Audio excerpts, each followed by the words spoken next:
Live. Check. Check. Check. All right. Mic is good.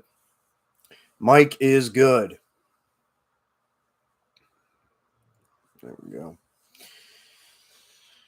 Warm coloring. All right. Welcome, everyone. Welcome to the Q&A for the month. No one's in here yet, and that's okay.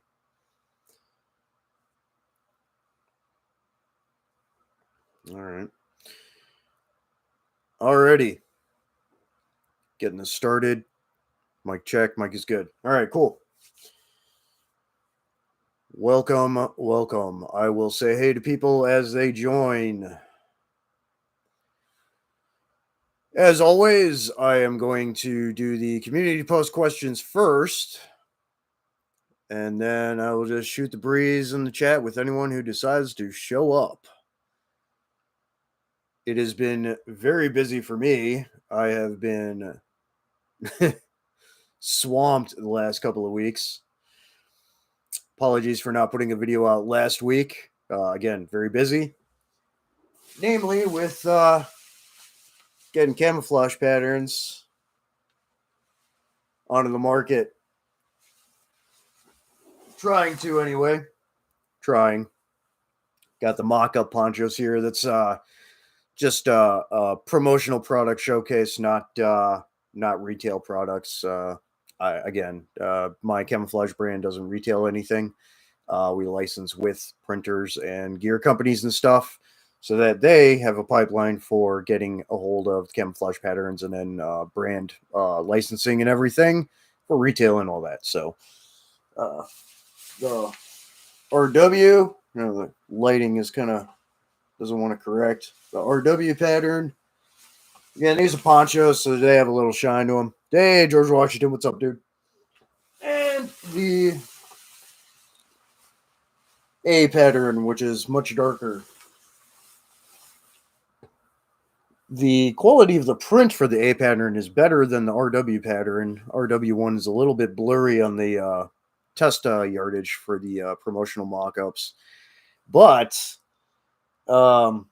biggest issue with the A pattern one for the poncho through Ripstop by the Roll is there's a lot of unnatural blue dye that's not present in the actual pattern swatch and everything. So I think it's an ICC color profile issue with their printer compatibility with my patterns and stuff. So that was kind of disappointing. It looks good in like this light and some other lights, but like there's a bluish hue to it out in the woods. I think partially that's the UV protection coating, but also just the dye combination that they ended up using that the printer uses.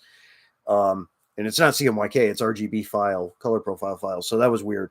The RW pattern worked a lot better as far as outcome for poncho material product out in the field. So happy with that one. But Brown Coat, DVH, what's up, dude?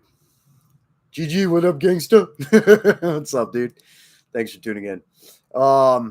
Yeah, so just kind of going over that. I'll show those again here in a minute and see if this will color correct a little bit. Really warm color. I don't know. It's pretty bright out. As always, I'm going to get through the community post questions first, and then I'll just shoot the breeze with everyone here. So, looking at getting a new pistol. Nice. It's always nice to get yourself a fun toy. What the hell is going on? George Washington, been in the process, pick up French surplus CCE. Very nice. CCE is good pattern coming into the country since they're switching to their own version of multicam, of course. Yeah, I've actually been getting some interest from a couple of other people and entities in Europe, like Poland and stuff. I've been seeing a lot of people hitting my website and stuff in the Instagram from those countries, and then the Netherlands as well. A little bit of Ukraine too, but yeah, I mean the RW pattern printed on poncho material. If this fucking light would color correct, I don't know. You guys can look on the website and the much better resolution and quality stuff. I don't know what's light value issue with the camera and stuff here. Yeah, CCE is a good pattern. It works great with M81 woodland, so even a little more tan in it, which is good for base color. Brown coat going to NRAM was probably a good and bad thing. Met some cool people and cool toys to play with. I don't know what that is. So like a SHOT Show kind of thing, like an expo. All right, let me do the community post questions here real quick. I only have a couple, and then I'll get back to talking with you guys in the chat here. First questions from ACR Protect. As always, thanks, dude. His questions. He said some brain busters for me. Preferred off-road toy: dirt bike, three-wheeler, four-wheeler, or side-by-side? Either a dirt bike or side-by-side. They're gonna have the most versatility. Yeah, not a big fan of four-wheelers, honestly. Yeah, dirt bike or side-by-side. One of those two. And then next question: hard copy book or Kindle or similar? Hard copy. I like physical book. I still buy books. I got quite a good collection going on. There's a lot of books that I still want to get, but money, right? Next question was Apple or Android? Ooh, never Apple. Definitely Android or some other option. Never Apple. My phone, my special phone here is Android based. Yeah. So those were ACR Protects questions. Good questions. Thanks, man.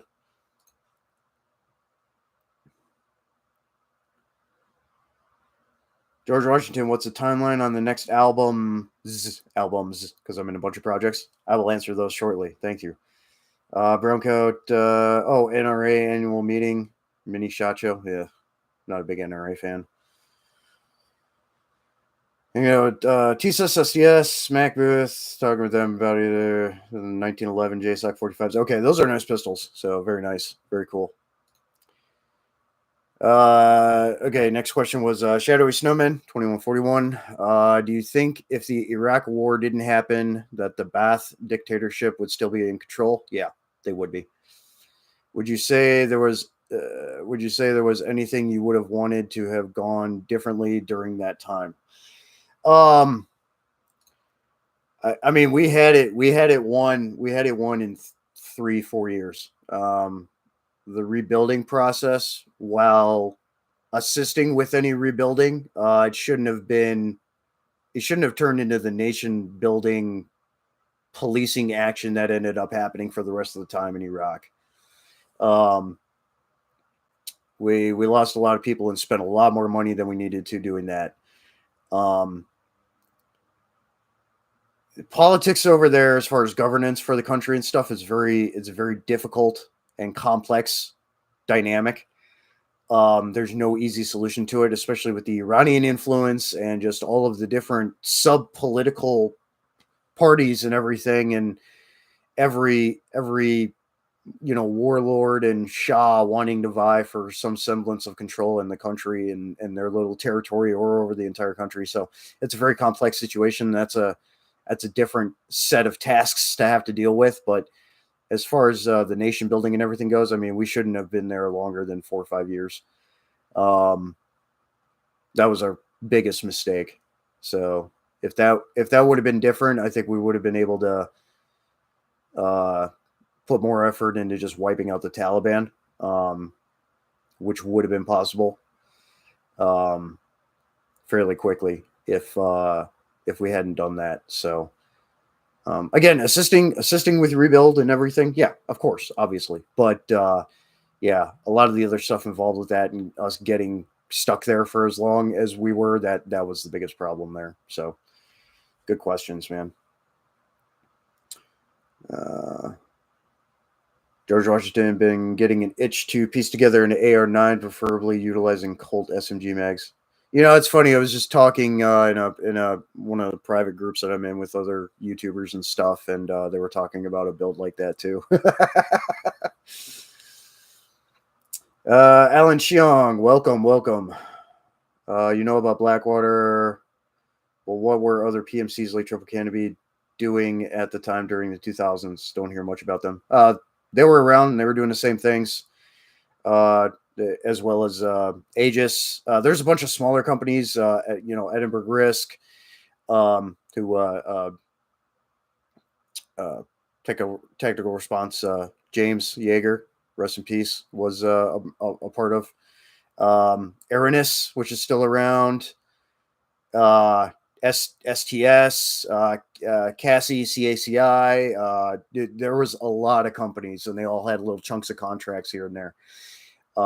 They were all doing the same things. Anything from force protection to logistics protection, personnel, dignitary protection in different parts of the country. Just depended.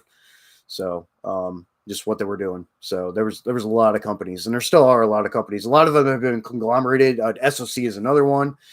You got DynCorp, which is now part of Amentum. You got like Janus Global and some of those, which are all part of Acuity International now. Like there's a whole bunch of companies, and a bunch of them are still around. BAE Systems, like everything, they're all still around. Some have different names. Some are under conglomerates or different ownership, different names now, whatever it is. But they're all there and all doing relatively similar things. If it was another logistics and infrastructure contracting and whatever else. So yeah, a lot of companies and Triple Canopy, Blackwater, SOC, at the time, DynCorp, Aegis, the British company Aegis, a bunch of those companies. They were big companies, and they still are big companies. So they did a lot. Browncoat AR9 with Colt mags are a vibe. I would lean to agree. Sounds cool. I mean, it was different then. It was different then. It's much different now than what it was then. Everything from policy, procedure to the money, just staffing numbers, how things are done, everything from contract bidding to on the ground, like everything's different now. So yeah, it was a very different time then. Yeah, it's very interesting stuff for sure. Okay, so those were some of the community post questions. Those done. Okay, I got one more from TPISC. Protection Insight and Security Channel, formerly the Angry Security Guard Channel. He's a good dude. He had a question. Do you think America is untouchable from other countries? And then the second part of that, and do you think America has the best military in the world? We're not untouchable, but especially with current administration, we're doing we're doing a lot to rapidly improve and secure our national defense and integrity. So we're not untouchable. There are threats inside the country, external threats that have gotten into the country that we need to keep pursuing. There are external threats. I mean, any country at any time that has the capabilities can try and launch ICBMs against us or whatever. Any number of other things, especially with the spread and where our military units are placed around the globe. You just saw drone attacks that killed some U.S. military personnel in Iraq not that long ago from Iranian drones. You've seen other incidences, ships getting attacked, in the Gulf of Aden. Yeah, so I mean, we're not untouchable. Whether it's we put ourselves out there or not, there's always a risk. There's always risk there. So, and you know that. And the other question is, do we have the best military in the world? In many ways, yes. Technologically, absolutely. We're, thanks to current administration now, we're going back to rapidly improving and setting a good, strong set of standards to have some of the best warfighters in the world. Other militaries in other countries, whether it's Poland or Finland or whatever, they have good militaries too. They're not large though compared to us. We have a large military, over 3 million members, and we are strong in that regard too. I mean, we train to be strong, and our standards are again and before the Biden administration and after now again, our standards have been better. So there's a lot to it in those dynamics, and looking at the whole spectrum of what readiness is, what combat applicability and capability is, and all of that. When you factor all that together, bodies are just one thing. It's the proficiency and the skill set, knowledge, skills, and abilities, capabilities, technology, everything. We are one of the best militaries in the world. Habitual Line Crosser has some great videos as well on like USA versus the world, and looking at all kinds of statistics and technologies and stuff. They're very entertaining watches, but there's some good insight there. Apart from looking at other channels like Perun, who does deep dive breakdowns of military economics and things like that, we spend more on our military than any other country in the world. So with that investment, along with, again, standards, training, capability, technology, and everything, yeah, we are one of the best militaries in the world. And hopefully we intend to keep it that way for a long time. So I think that was the only questions that TPISC had. Yes. So great questions from the community posts. Thank you, guys. Metal for breakfast is up, dude. Yeah, Habitual Line Crosser is funny. I like that guy. He's good. He's a good dude. Okay, there was another question in the community chat here. I already talked about the Blackwater triple canopy thing. Oh, I guess that was the only question. George Washington. Okay, what's the timeline on the next albums? Okay,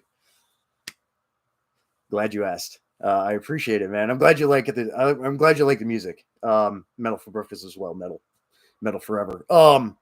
Music projects. Okay, Eldarion, the Tolkien-themed epic symphonic atmospheric metal project. Album's been done. We're just waiting on the label in Germany. They've been relocating and dealing with some stuff, and we're getting CDs printed here shortly. So hopefully, I'm hoping the album drop is either the end of this month or sometime next month, because it's been delayed a few months already. Aposticum, the black and death metal project I'm in, we are finishing up tracking, editing, and everything. We'll be sending everything off to the mix master guy in, I think, a week, maybe two, getting that done. And then the first full-length album and CD will be out for the Aposticum project. We also have a big show coming up at the end of this month. We're playing with some label-backed bands like Cardiac Arrest and stuff for a sponsored show. So that's cool. That'll be, I think our like fourth or fifth show now. Not too much with other projects right now. We're just starting the writing process for a new release with Pythonism, the Lovecraftian themed psychedelic funeral doom project that I'm in with my buddy Foster. Other projects are pretty much solo projects of mine, like the Anointing Maelstrom. That's whenever I feel like putting something out. I'm probably going to start working on something for that soon, as well as Odious Emesis, my solo slamming brutal death metal project. I'm probably going to start working on a release relatively soon as well when I have more time. Other projects, Void Blight. So that's like kind of a quote unquote super band project that I'm in with a bunch of dudes through Vargeist Records. We're trying to get something started, but the Justin, the owner of Vargeist, is very busy right now with a new job and everything, and all that. So we're kind of just working on that and just kind of playing it by ear right now with that project. Teth Nahash, finally getting this second album done, and it's been, I think, like 5 years, if not a little bit longer. Selve finally got in touch with me again, and we've been talking back and forth and kind of working on making sure the edits are right for the tracks and everything with what we have and everything, because his computer had taken a dump on him a while back and he lost all the files. So we're kind of just going off of what we have. But that album should be out soon ish. I don't know. That's a very slow process. Anything worth doing right takes time, but also with schedules and everything. So it's kind of like whatever. But yeah, that's about it with all that project stuff. So there's two albums that are, one's just going to mix master to be finished. One is done, ready to be released. We're just waiting on the label. And then the other projects is just whenever I feel like doing stuff, or whenever the guys are ready to kind of move on to the next step in the process. So, yeah, that's what's going on with all that. So thanks Thanks for that question. Hell yeah. Tuck by V1, what's up, dude? Thanks for tuning in. Appreciate it. Yeti's uncle, what's up, dude? What's up, DJ? Good to see you, homie. Likewise, good to see you too, man. Thanks for tuning in. Security and Protection Insight Channel, TPIC, what's up, dude? How long I've been on? Just 20 minutes. Just got home. So I answered your question already. So you can go back and rewatch that at some point. But yeah, so I've only been on a short time here. So I go for about 2 hours with these live streams with time allotted. So I actually have time for it right now. So that's great. Yeah, man. Yeah, it's good stuff. Yeah, man. And then, yeah, again, these are just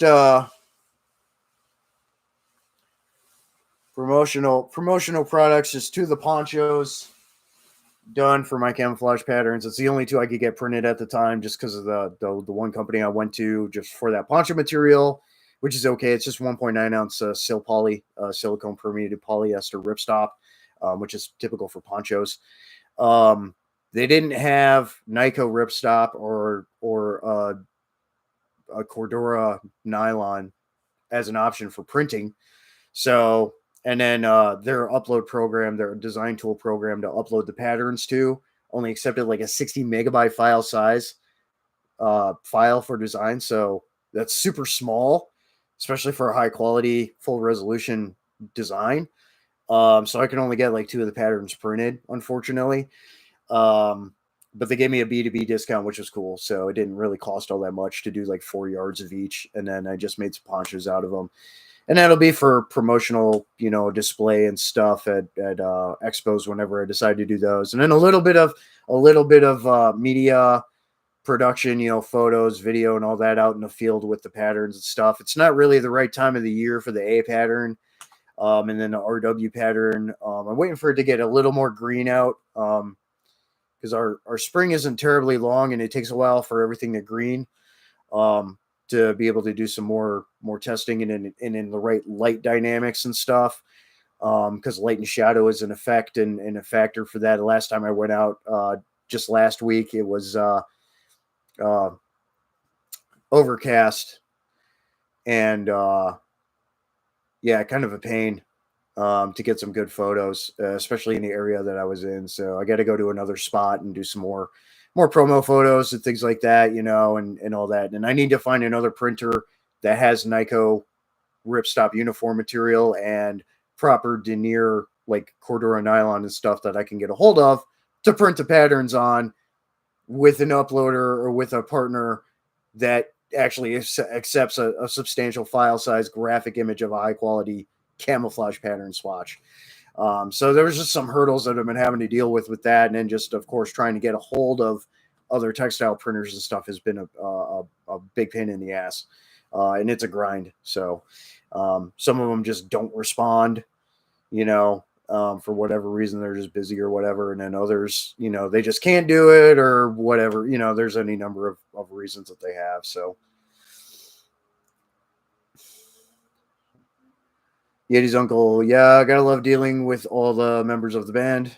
It's like a relationship with multiple people, kind of crazy, but awesome. And that's the thing. Like all the people that I work with are awesome. Really good relationship with all the people that I work with for music projects, in-person bands and the studio projects and everything. I mean, it's schedules are what they are, and with members, Deck Coherence, for example, the other members are in the UK. Time difference, schedule, whatever it is, which I forgot to mention as well, Deck Coherence, we are trying to work on a new album as well. So just in the starting phase of getting some tracking done and things like that. Robert Ham, good to see you, bro. Thanks for tuning in. Cheers.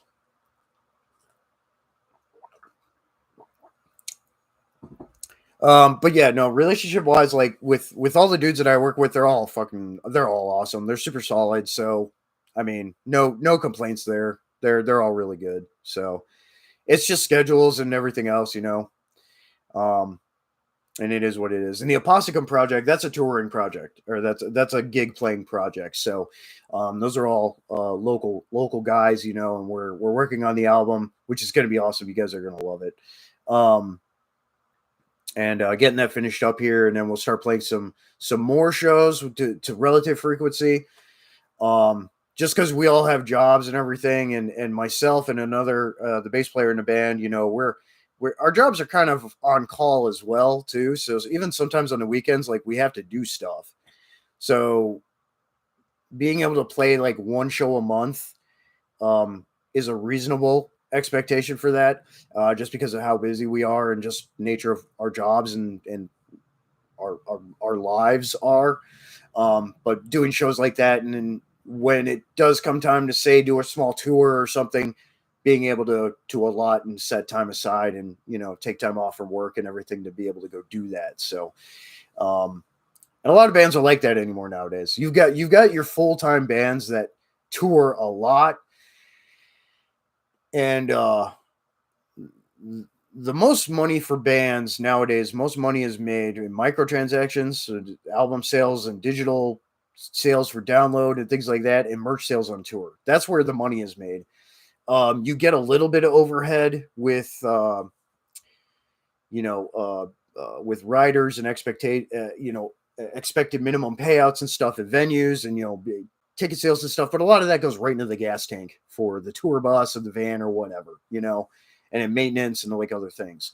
So a lot of the additional income comes from the merch sales and uh, the passive income online sales and things like that. That's where it comes from anymore. It's not sustainable for a lot of bands. So most guys, even in professional bands, have a job. So, I work multiple jobs and own my own company. So, it's just finding that balance, and going back to the point, working with good people who are flexible and don't have an ego issue or anything like that. But no, like all the dudes I work with are great. So no complaints there. Robert Ham, how soon until you field test for uniforms? Well, that's the thing. I'm still trying to find the right printer. I have to do digital printing for my camouflage patterns. Finding the right sourcing and printer that has Nyko ripstop for uniforms, where I can actually get stuff printed, and then I got to work with the tailor to get uniforms made because I'm not that great at sewing. So I'm not to the extent that I can make uniforms for promo and testing and stuff. So I'm gonna have to work with the tailor on that, but I needed to find the right printer and sourcing first, and I haven't been able to find that yet. So I'm still grinding on trying to find that. No licensees yet either. So gear and uniform companies, I have a couple like Citadel Defense and a couple others who want to pick up yardage of my patterns, but they don't have a direct pipeline for a printer. They buy through a third party distributor, like a fabric distributor. So I have to find the right printer and mill to license with to contribute to feed into that logistics pipeline for them to get access to yardage.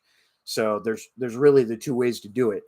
Larger company that has a direct pipeline, license with them, or printer or textile mill, license with them, can then go to distributors apart from whatever direct retailing that they may have, like for Camo Fabric Depot through Shop Performance Fabrics, for example. That's just one of a couple.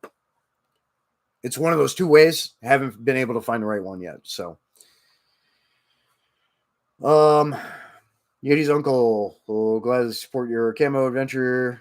Just let us know. Glad to support the adventure. I appreciate it, man. It's just, look around, and local knowledge of local businesses, whether you're in Florida, whether you're in the Carolinas or Pennsylvania, wherever you are here domestically in the US.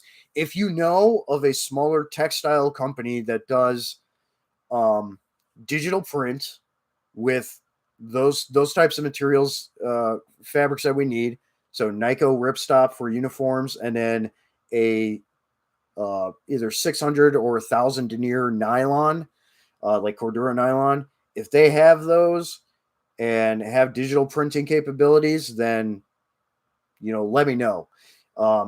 You can message me on the Frac T Camo Instagram, or leave a comment on a video, or message through the inquiry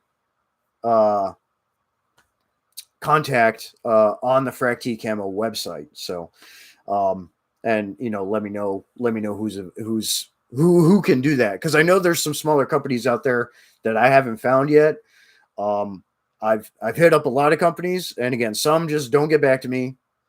Some just can't do it for whatever reason, or they don't have the right kind of printing. Because that's been a big contrast as well. So I need digital printing. Rotary screen printing is just not feasible. So just because of the size and the scale, the randomization, the length of the pattern and everything, to continue that randomization before the pattern starts over, it's much larger than what you would typically see with US Woodland or Multicam or whatever. So rotary screen printing cannot be done. It has to be digital print, which is fine. It's just finding the right company that does it, that wants to work with me on it. So if you know anyone, or you can think of something maybe that I haven't found yet, or haven't thought of, or whatever, let me know. It has been a while, Robert Ham. Yep, glad to see you, man. I know I didn't put a video out last week. I've been so swamped with stuff, so it's been so busy. So I apologize for that. Skull, indeed. Hope there's a Fort Lauderdale show. Yeah, I mean, I would not be opposed to coming down to Florida to play some shows, in the future with that project. That would be cool. I would like that. So at some point, if we get a label that wants to pick us up fairly quickly out of the gate, which I don't think will be an issue, because we're all, as far as members of Aposticum go, we're all pretty well connected. So we're self-funding this first album and putting it out. But I have a very strong feeling there's a couple of good larger metal labels that are probably going to pick us up, and then we can start looking at the tour pipeline and stuff. So yeah, that'd be cool. Security Protection Insight Channel. People are what makes the job and shift fun. That's true. Very true. Good people that know what they're doing. Robert Ham, from the patterns I saw, they look like they're based on a splinter camo the Germans used in World War II, which is pretty well thought out on your part. Oh, thank you. Yeah, there is some influence. I'm a camo nerd like that. There is some influence from oak leaf and some of the old patterns like that. A little bit of partisan, a little bit of like Flecktarn and stuff too, and then it's kind of in the category of like your modern fractal pattern camouflages, which is why the brand is called Fractal Spectral Camouflage Systems. Problem with modern fractal pattern camos, though, is the print of the pattern is scaled too small. And at distance, that creates a blob out effect and heavily profiles you. You see it with like Russian EMR. You even see it with the new like Dutch NFP and stuff. If you scale up the pattern, which is what I did with mine, apart from just a slightly different style of design and stuff, more akin to an influence of M81 Woodland, brushstroke, DPM, CCE, things like that, it helps break up the profile at distance, especially with the contrast of different colors. So let's see if the camera wants to do it. So you can see it's a larger print. And this, I still, even for printing for the poncho material, I still had to scale this down pretty small. It's about, this one, the RW is about almost 5 inches smaller than what it should be. But you see what I mean, especially with, you got contrast lines in the design, the right color choices, lights and darks for contrast, and that promotes breakup of your profile at distance, apart from the blending to the environment, So it's just like a lot of design aesthetics and features in there that do take influences from all those types of patterns that I love, over time, and kind of modernizing them and blending them together into something that is super effective, but isn't like something, like crazy. I don't know. Digital patterns, while some are effective, like Pencott and stuff, I'm not a fan of them. Naturalizing your shapes and patterns, so that they're not human influence, like straight lines and real kind of soft standard like half circles and things like that. Human eyes pick up on that really easily. So you want to go with a naturalizing pattern And just the scale and scope is larger. The scale and scope is larger, so you get it's a poncho. It's kind of shiny, and then the camera's not really agreeing right now, but more naturalizing pattern like that actually helps break up profile or it helps you blend in the environment as well. So yeah, it's just stuff like that. Those little nuances. Being a graphic designer, I have an eye for that kind of thing. Apart from just loving camo and understanding how and what works and what can be optimized and things like that. So yeah, I spent just over 3 years doing a bunch of environmental study, especially for color choices for the actual swatches and stuff, and then the development with implementing different influences and things like that to make the patterns themselves. So it took a while. Metal for breakfast. You have the Anointing Maelstrom Apocalypse on your playlist. If you live stream that, will I get a copyright claim? Nope. That one's completely independently released, so you're good to go with that, bro. Appreciate it. It's just that's some Black Death, some war metal. So think like Conqueror, Revenge, Old Blasphemy, stuff like that. So that's some heavy shit. You'll have fun with that one. Robert Ham, life happens. Yes, it does. Lynchpin Supply. Hey, thanks for tuning in. Lynchpin, what about doing a honeycomb pattern? Nah, no. I'm sticking to naturalizing patterning. The honeycomb has already been done by Prim One, Cryptech, and a couple other companies. Like those brands already have the honeycomb stuff down. I like the Cryptech the most out of all of those. But still, that's the honeycomb's not really my thing. I've got a Cryptech.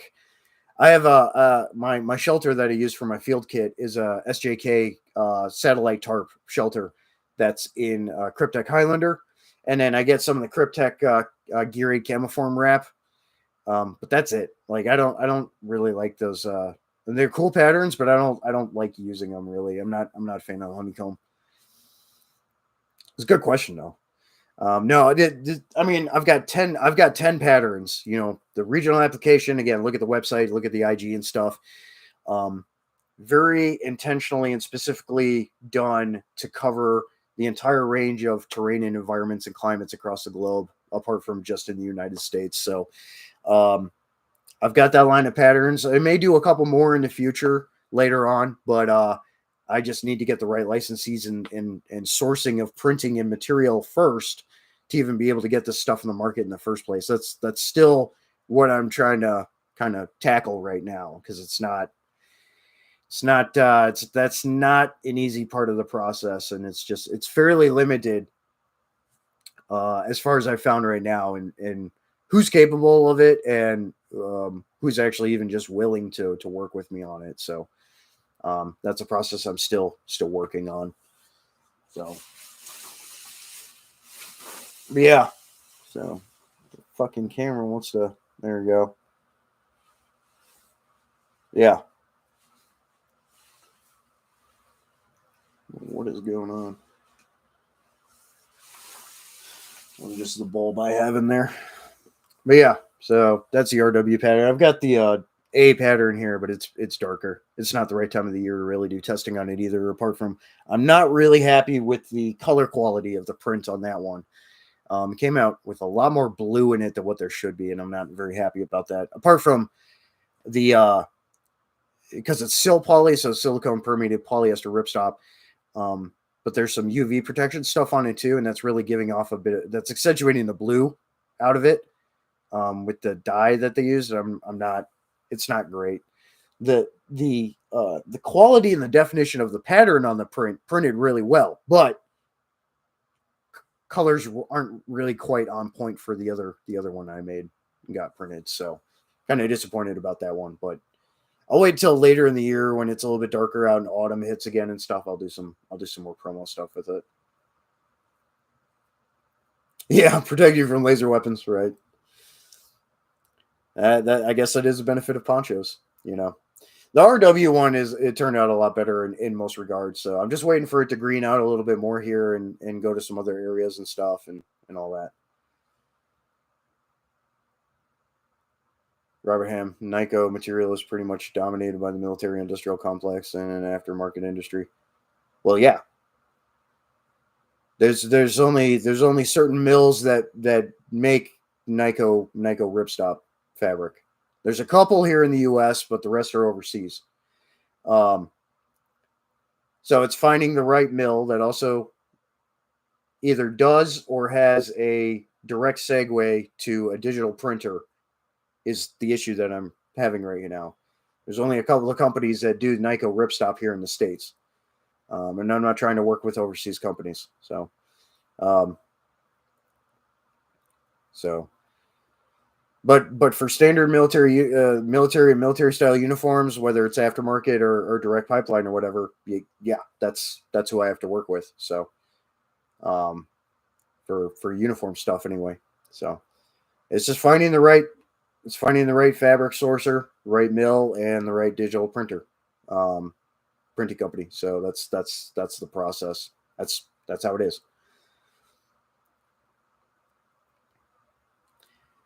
Lynchpin should make a Type 56 rig out of the camo. Yeah, once I can get the right material and get it printed, like yeah. I'm talking with Bug Out Bushido because he wants me to send him. Well, we're kind of working together on it because he's starting his gear business, but we're going to work together on it when I can get a hold of the right material and get various patterns printed on it, like the FL pattern for him specifically, and then the standard W Woodland pattern, and then like one or two others whenever I can get, again, a hold of the right material sourcer and then digital printer for it. Like, yeah, I'm going to send him some test material that he can make some promotional products out of, and a couple of them are going to be chest rigs and stuff, apart from like pouches, and things like that. So because he's sticking to the soft goods stuff, he's not doing uniforms or anything. So I'll have to, once I can find the right Nyko ripstop sourcer, I'll have to work with a local tailor to make some uniforms for me for promo and stuff.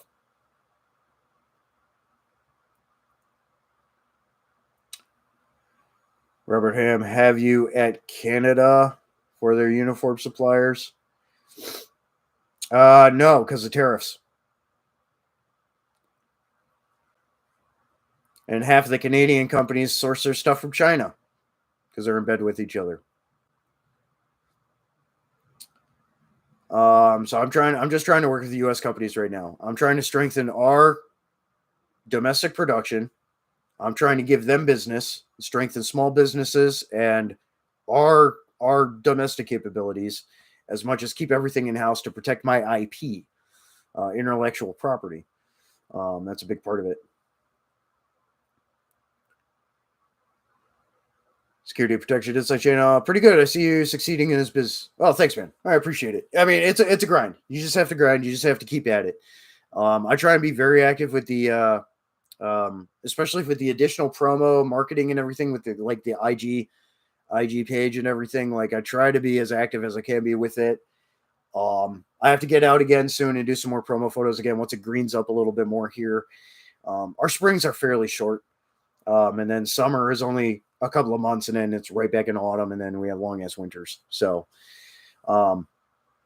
at some point, I'll probably mail out these promo mock-ups to a couple of trusted people to do some testing in their areas and like some showcase and stuff, and kind of like send it around to a couple of people. But otherwise, it just is what it is. I have to focus on getting licensees on board. Again, whether it's the gear companies and their pipeline of production and everything, or the textile mills and printers and licensing with them, getting stuff, and then working the distribution to second party, logistics pipeline. That's what I'm focusing on right now. So yes, Linchpin, Canada does get guns from China. Yep. Apart from the stuff they make in house, like Templar. There's a couple other companies there in Canada that do make firearms in house. But yeah, a lot of it comes from China. To what extent they're allowed to get anymore.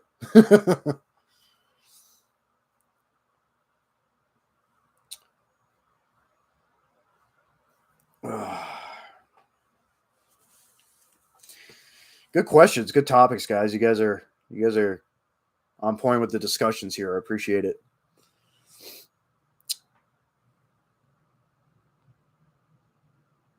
Cheers. Just water.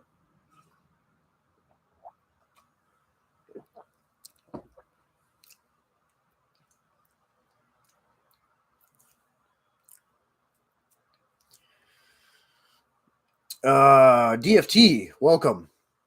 Yo, man, have you seen Mad Max 1? Like the original Mad Max with Mel Gibson? Yeah. Or do you mean the Mad Max remake with what's his face from uh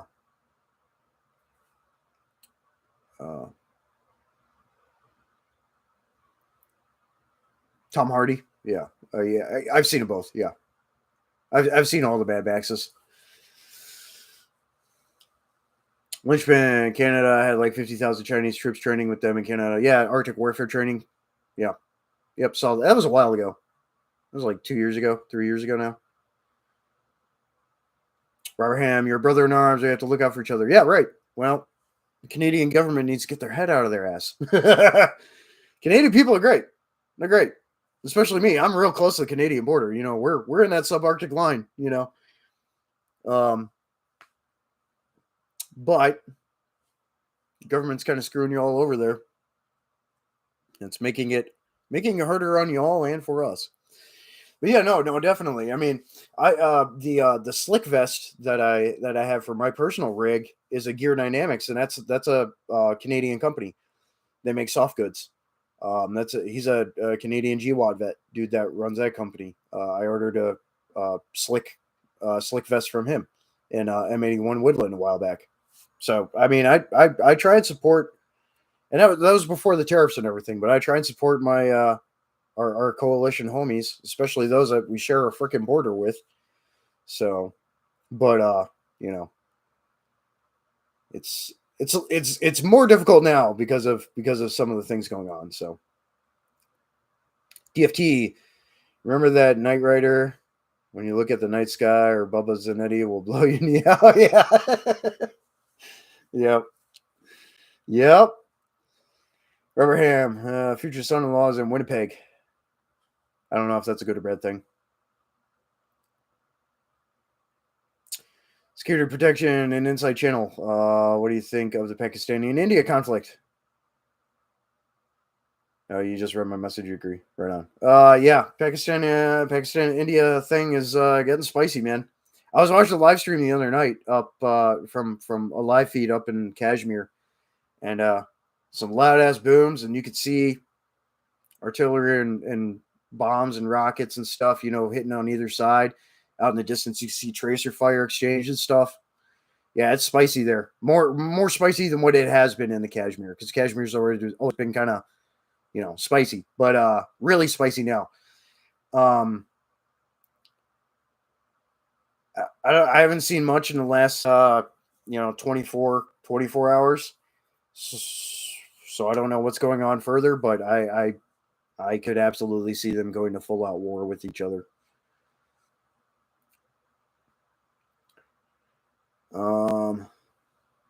Metal for breakfast, Canadians make a poor choice for prime minister. Yeah, unfortunately. To what extent their elections are secure, notwithstanding separate but conjunct discussion that could be had. Yeah, not great for them. Lynchpin Supply, wouldn't mind getting some stuff made in Mexico. I really don't want to work with a lot of TA production. Puerto Rico's fine because it's a U.S. You know, it's an annex. It's a U.S. territory. There are some textile production companies in Puerto Rico, and I'm going to be reaching out to them next. I'm trying to find all the U.S. based ones first, though. Mexico, I have some reservations about. We're trying to strengthen some economic partnership with them, but at the same time, it is very easy for a production company down there to go unchecked and have a bunch of your IP material fall off the back of the truck per se, as the saying goes, right? That stuff can get into the hands of cartel. They can sell it to the Chinese, whatever, you know, because Mexico and China do have a partnership. So I have my reservations about it. I've been to Mexico many times in the past for executive protection for textile industry executives. There's a lot of production down there, as well as in Honduras, some in Colombia, and some other places.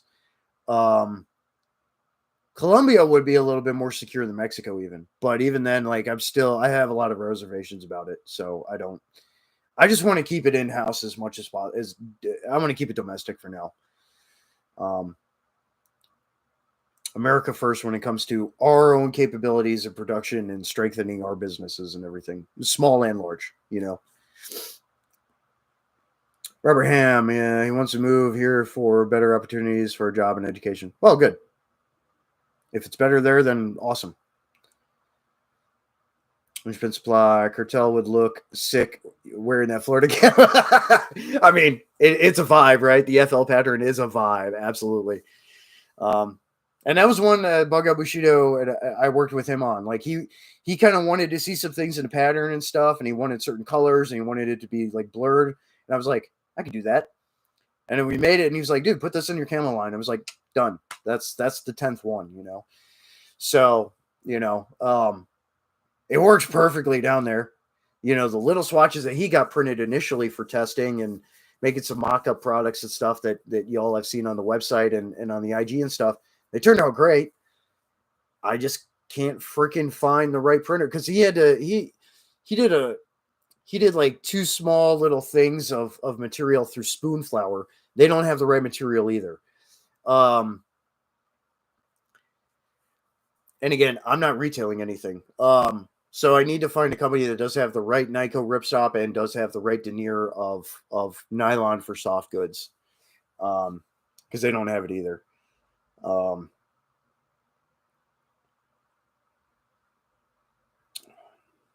Yeah. FL pattern's sick though. You're right. It is a vibe, dude. I would, yeah. Yes, tucked by V1. Yes, so there is a Florida camo. It's called FL. It's the Frac T FL. So you can look on the website or look on the Instagram and you'll see it.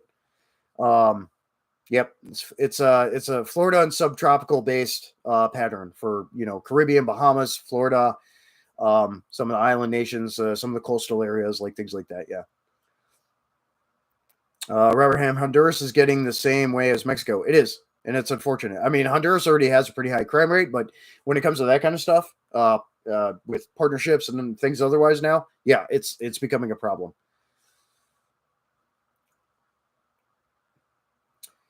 Metal for no, it does not have gators on it, but it has the perfectly right colors to blend in with the environment in Florida, and those other areas as mentioned. Rubberham Cry, yes, Cry is made in the U.S. That's Cry Precision is the gear company. They own Multicam, so there's no reason for them to partner with anyone else because they have the monopoly on Multicam. That is their brand. So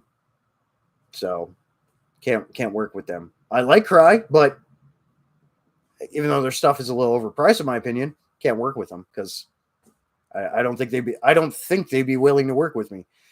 And again, they have a direct pipeline to a mill and printers and everything, you know, apart from their massive distribution now. You know, they've been in the game a long time now. So, but they own Multicam, you know, that's their thing. So they're not, I don't think they're going to want to work with another camouflage brand. Linchpin Supply, Florida Man Camo. Yeah, FL pattern, man. It's awesome. Everyone check out the FL pattern. It's great. Yeah, you're in Fort Lauderdale area. Everglades starts a few miles west of your house. Yeah, beautiful. It's beautiful, man. I like the Keys a lot, too. Keys are beautiful, too. South Florida is awesome. Birmingham, damn it. Well, yeah, I mean, yep, it is what it is, man. You know. I'm actually gonna reach out to the Nemesis Camo guys and try and figure out how they got some of the pipeline because they get their stuff printed with Shop Fabrics and Camo Fabric Depot, and then they have distributors with like Rocky Woods Fabrics and stuff. I want to talk to them and be like, hey, who are you going through for this? And I know, well, their stuff is rotary screen printed as well. So the different printing method than mine, unfortunately. So that's probably why it's a little bit easier for them to get on the market too. I had to make it hard for myself, but linear repetitive patterns have limitations to them. And especially with all those patterns that are printed now nowadays, human eye, that's very identifiable to the human eye. Even when the colors are right and they do blend well, but the print themselves becomes very predictable, and you're used to seeing it. So in turn, that conditioning means that you can just spot them better in the field. With a larger, more randomized pattern swatch, that alleviates some of that because you're always going to have a level of randomization to it. Thing about these patterns too, as you can see, they're omnidirectional. So you get the yardage printed, you can template and cut it whichever direction you want, and it's going to work the same. So there's another reason why my designs are better. Talk about his baby gators, which your adults look like all Chuck tires. That's true. CT Designs. What's up, Perp? What's up, dude? Thanks for tuning in. Hell yeah, guys. Good stuff.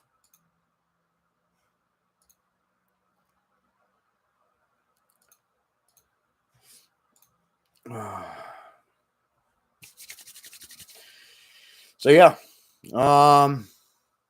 Anything else you guys got? Fire away. Been going for just about an hour here. Got another hour, and then I'll be calling it. But yeah. Yes, Robert Ham, there are some mills in Alabama and Mississippi. There's just big textile industries down there. There's a couple. One of them is Stitchco, that's in Alabama. I reached out to them, haven't heard anything back. They're one of the major GS suppliers to companies that make uniforms and stuff for the military. Haven't heard back from Stitchco. There's a couple others that I looked at them. I hit a couple up, haven't heard anything. So most of them do rotary screen printing, though. I know. I think a couple of them may do digital. I got to look. There's a fairly large database and list, and I'm going through it all. But some of the smaller companies just aren't on there, or there's not enough information. So that's why I say, people in your local areas, if you know of businesses that are fabric mills and or fabric printers, digital printers and stuff, freaking send that info my way. Let me know. Because I'm sure there's stuff that I'm missing.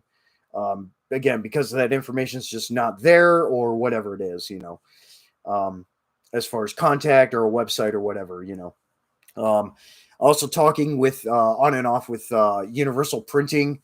That's out in California.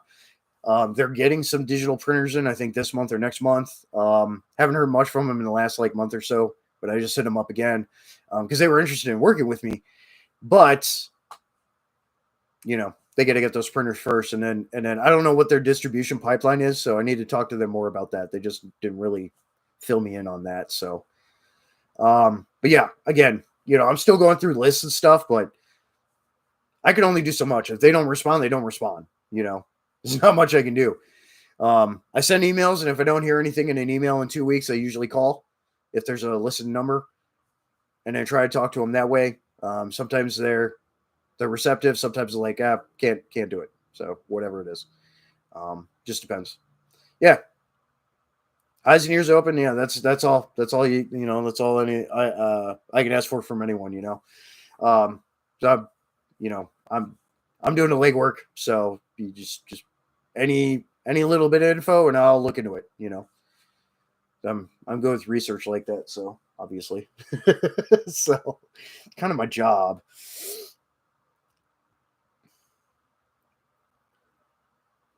Okay.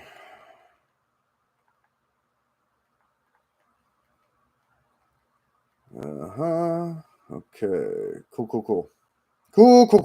All right. Okie doke. Anything else you guys got? Fire away. Questions, topics, whatever. We're going hard to the paint here. Kind of rapid fire, and I don't hate that. Keep it coming.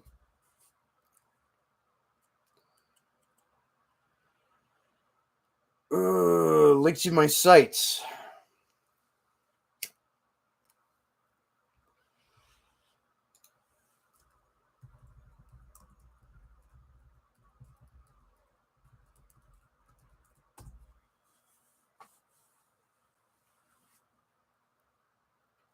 There you have it. Frack T camo.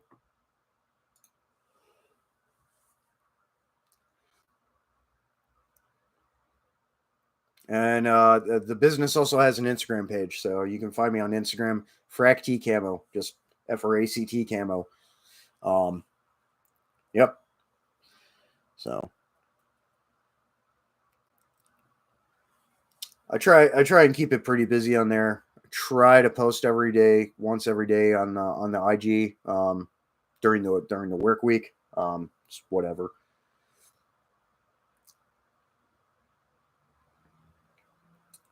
Tin Man Metal. What's up, brother? Thanks for tuning in. Cheers. That's fine. TPISC, Security Insight. I don't use it for personal or anything. It's just for the business. I don't like social media in large, so I keep it very limited. What else do you think about that site you sent me? Yeah, I don't know. Security Protection Insight Channel sent me a link to a website for a certification course. Kind of a weird, janky looking website. Yeah, I don't know. You're going to have to dig into it more because I'm not familiar with that organization. If it's even legitimate, I don't know. So sorry. Tin Man, glad you finally make it and not at work for a change. Hell yeah, dude. Yeah, I try and do it. I'm Central Time, up in the Great Lakes area, into Northwoods, Yahe. I try to do it like right at a reasonable time, like end of the workday and stuff, and I go for about 2 hours. So I'm an hour in, so I got another hour. Try to keep it reasonable like that. And I do it once a month. The Q&A live streams that I do are just once a month. But I'm always open to jumping on other people's live streams, whenever during the month and stuff. Yeah, so glad you can make it. Took by V1, got kicked off IG for inappropriate posts. You never posted anything. Somebody must have hacked your shit or something, man. Gotta have strong passwords. 2-factor authentication. I don't know what to tell you, man.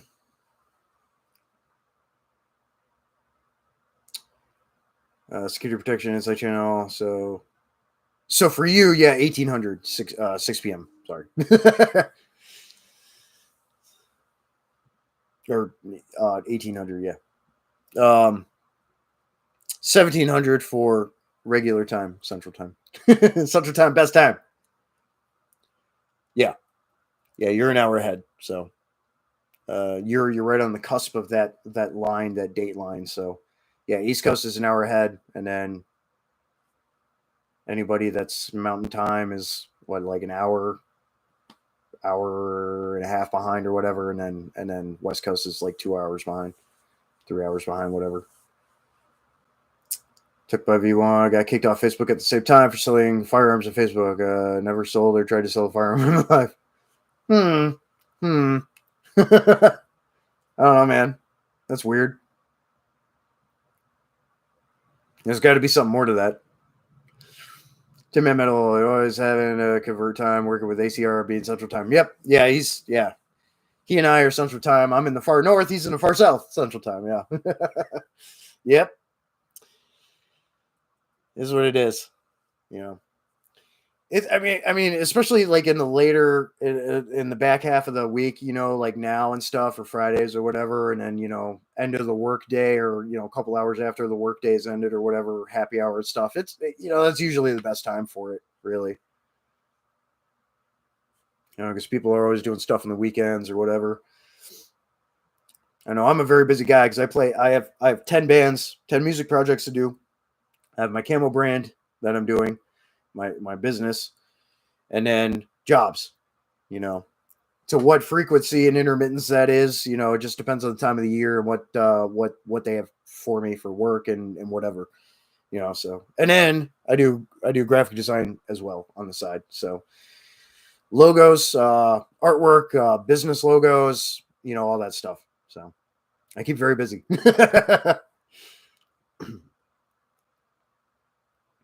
Yeah, stuck with bad storms, so stuck with OT as the guys working the grid. Yeah, that's right. You're a lineman, or you do something like that. Yeah, that's right. Yep. I know Texas. I was talking to was it Ghost Art? He's a veteran down in San Antonio that he's a painter and artist who's really good. I recommend everyone check him out. I was just talking to him yesterday, and they just had a power outage in Texas, in his part of Texas. Grid's a little more unstable down there because they do have their own grid, but it's not very robust. Not like it is in the north, where we've kind of designed our infrastructure to be able to handle, the severe winters and storms in general.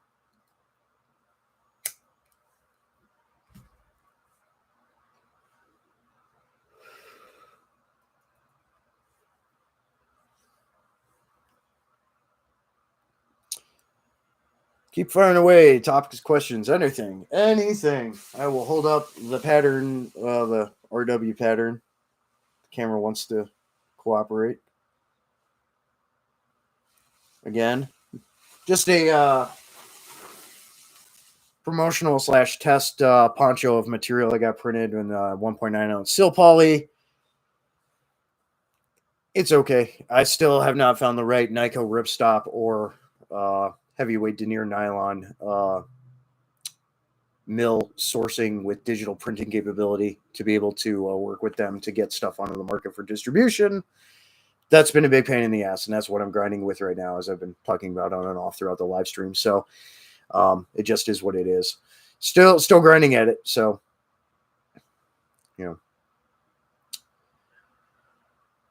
I got a couple other ones that I need to reach out to, and a couple others that I'm going to try. But at this point now, it's between grinding with that, and then companies that have that direct pipeline for print and sourcing of material directly to them for manufacture. Licensing with at least one of them by the end of the year is the goal. So. Yeah, right on, Tim, man. We'll be getting in touch once you get a manufacturer and have production going. Thank you, man. I appreciate it. Yeah, I got 10 patterns ready to go. So, a full line for every environment and everything. So, yeah, dude, I'm looking forward to working with you, dude. It's gonna be good shit. So I'm excited. Well, it's like somebody had asked me the other day. They're like, "Oh, why don't you just print your own stuff?" I'm like, "Do you realize how much it would cost to lease a warehouse, buy digital printers, get raw stock material, and everything? Like that's $1 million plus just to get that kind of business off the ground nowadays. That's I don't have that kind of money. so instead." Again, with the aim of Frac T, I do brand and IP licensing. I'm licensing the patterns. Work with the logistics that are already in place. Strengthen U.S. businesses that are already in function, and strengthen that logistics pipeline. Support small business like everything else. It's a quid pro quo, and that's going to be the best outcome for everyone. So it's going to save a lot of money, but it's also you're helping each other out when you do that too. Especially with the prioritization of domestic production. So, yeah, absolutely. Tin Man track system featuring Frac T is going to be legendary. Dude, I can't wait. I'm excited. Track system. You haven't given many details on that yet. I'm excited to see more. One that's I got Morgan with Winter Warfare, who's also out there in Idaho, or like Idaho, Montana. He wants to get a hold of like my S pattern stuff, because he's Winter Warfare centric. I need to get him that material, and then he's working with a bunch of smaller gear manufacturers to stock his catalog for retail and sell stuff for them and everything. And I think Cedar Sewing is one of the companies he works with, and like Yeah, there's a bunch of other smaller gear companies, and then again, Bug Out Bushido, who's down in Florida for now. I think he's moving somewhere else soon. He's starting a soft goods gear company as well. Um, he and I work together on the FL pattern for my pattern line. Um, and he wants material like, and it's just like, okay, I got to find the right sourcing. I got to find the right mill with digital printing capability, and then it's off to the races. So, tactical resupply and assault kit. Ooh, I like it. It's a good acronym. It goes hard. Chest rig that acts as harness for whatever pack. You can even support armor. Oh, okay. I think it's was it Carcajou up in Canada. They kind of have a modular system, kind of like that too. But not many companies do that. I like that. That's cool. Yeah, Bug Out's moving. Yeah. I can't remember where. Arkansas. I can't remember where. That's cool though. But yeah, he's trying to get his company up and running too. So that's solid. Yeah, I'm kind of I guess old school, quote unquote. Like I run a slick vest and then a chest rig over it, like when I need to wear armor. The KISS method. Um, Battle belts act as the kidney belt. Nice. Haven't chatted with Bug Out in a while. Yeah. I'm in a private group chat, and he and I talk. It's he's a homie. He's a really good dude. Um, yeah, that's good. I like that. While being the kidney belt, it is supported with the harness, because like standalone battle belts and duty belts, same thing. They're the same thing. It's a duty belt. Not having a suspender system, God, it wrecks your hips and lower back. Wearing it correctly, it over time, day in day out, maybe 10 days off a year, maybe, but wearing it day in and day out, which I did for years, it wrecks your hips and lower back. You have to wear low pro suspenders with it at a minimum for a standard duty belt. It took me, after I left my last contract with Triple Canopy, it took me a year for my hips to stop hurting from wearing that thing all the time, and I wore it for a couple of years straight. And then before that, other contracts.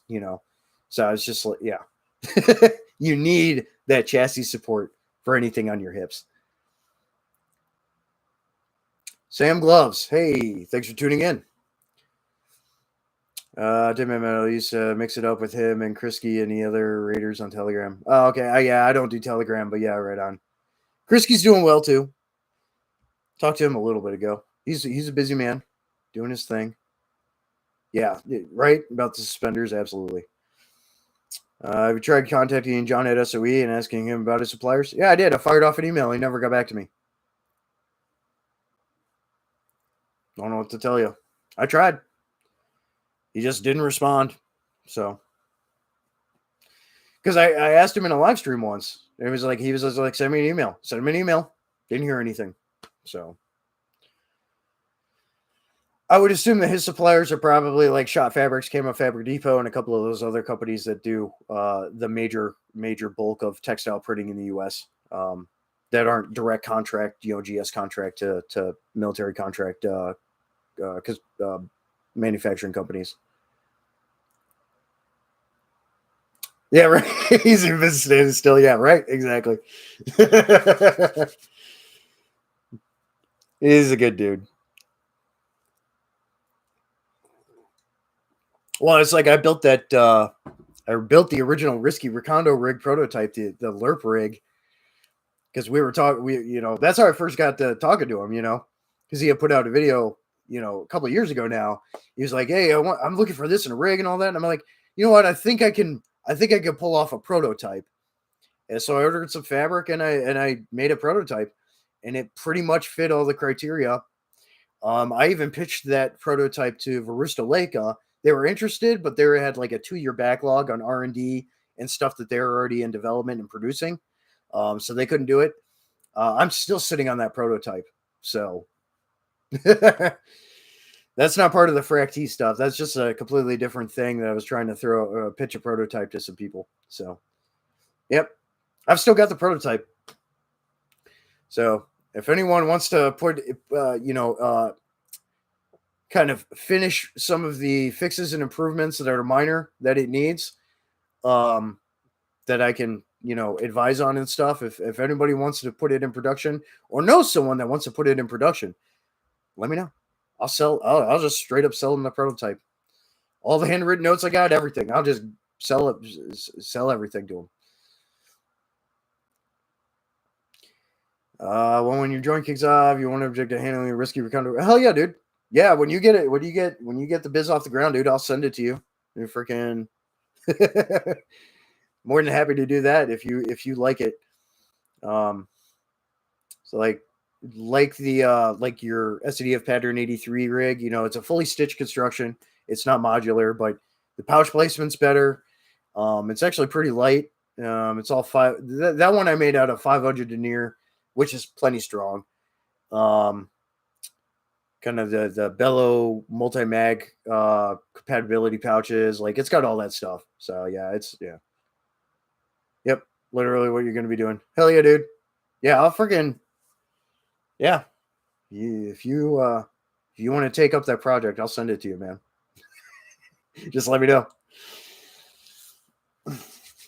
That'd be cool. It's a very solid base to work off of. There's just a couple small things that need fixed on it. I don't know if it needs the padding in the shoulder straps, because I got EVA in the waist and then the shoulders and then the yoke and the back pad that some of the adjustment feeds through on the back. That's all padded with EVA closed cell foam, so it's buoyant and doesn't retain moisture or anything. I don't know if it needs it on the shoulder straps.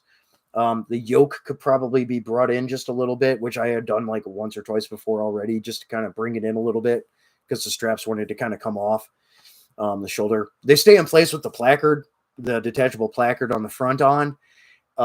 Just like little things like that, just little tweaks that could be fixed, and then it'd be pretty much a production ready model. So, and then snaps and Velcro for all the pouches, because button snaps and Velcro for all the pouches, because redundancy is needed for retention.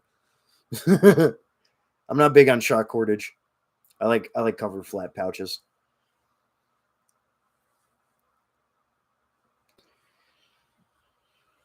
But yeah, I've got that rigs just sitting in my closet, just waiting to get picked up by someone. So you want it, just let me know.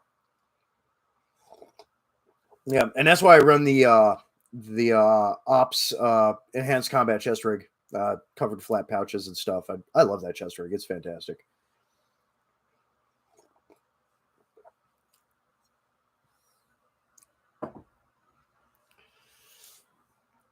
Holler when you're ready. Fuck yeah, dude. Awesome. Hell yeah, brother.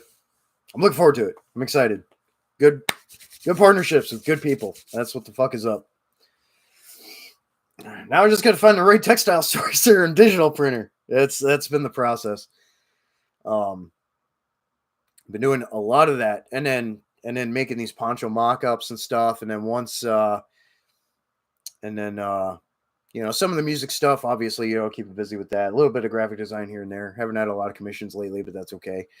And then been helping a buddy renovate his condo, so that's been a long-term project. And then just getting out and doing the things, keeping as busy as I can, within reason. Wore myself out pretty good the last couple of weeks, so I'm trying to take it easy and just focus on business stuff and doing correspondence and everything I can do for my home office here for the next couple of weeks, apart from music stuff. So got a big show coming up, apart with an album drop and everything coming up. So focusing on that too. Your issue is finding a U.S. manufacturer, U.S. materials, and nothing Chinese. Yeah, well, that's the thing. There's U.S. mills for that make fabrics. And then it's finding the right manufacturer. I would talk to Citadel Defense if you want to find an outside manufacturer. He works with a Seamster manufacturing company in Ohio. I would reach out to Citadel Defense. He may have something for you. There's also Reliant, Relyant in Tennessee. I believe they work with the T-Rex people. I'm not big on the T-Rex people, but they work with them in part, but they do a lot of contract manufacturing. There's a couple other companies that do contract manufacturing. I know of some. I'll send you a list of some that you can look at that are U.S. manufacturer, all U.S. manufacturing. There's a few, so I could send you a list of those, Tin Man. I won't forget. I'll do that later today. Yeah, yeah, of course. Do what I can. I mean, I've been scouring for months and just looking at everything that I can and reaching out to everything viable that I can. Again, one of the issues that I'm finding is a lot less of the textile like printers and stuff do digital printing. A lot of them do rotary screen. Again, just the nature of swatches and stuff. I need to do digital print, unfortunately. Fortunately and unfortunately, it actually costs less than rotary screen. But less companies do digital print. Same kind of sublimation and stuff and enlarge and stuff, same kind of curing and everything. It's just less companies have digital printers. So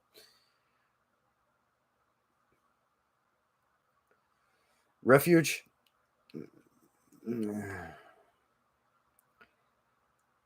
they don't do yeah,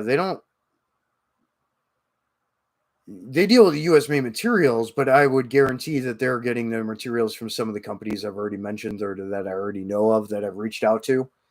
Um, I mean, I could ask, but I don't really want to work with Refuge on anything. Um, they do good business, but it's just other things. Other things involved with them. Not that they would be retailing anything of mine anyway, per se, unless they were just buying printed, stock of material, which is fine. Hey, cool. You want a license for that? Fine. But yeah, no, I again, all the large sourcers and distributors, because again, a lot of companies, even them, and then other companies that I know of buy from distributors, fabric distributors. They don't have a direct pipeline to mills.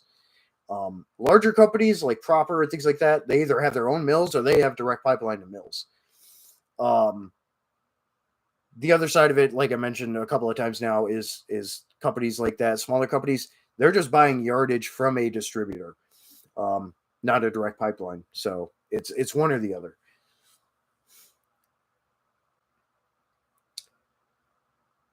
Security, protection, inside channel. Oh, that no, it's fine, man. Don't worry about it. No worries.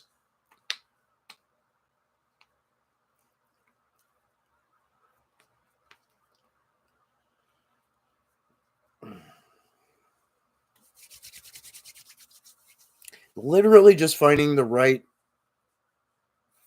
fabric sourcing and then digital printer here in the US. That's the biggest hurdle that I've been grinding with right now.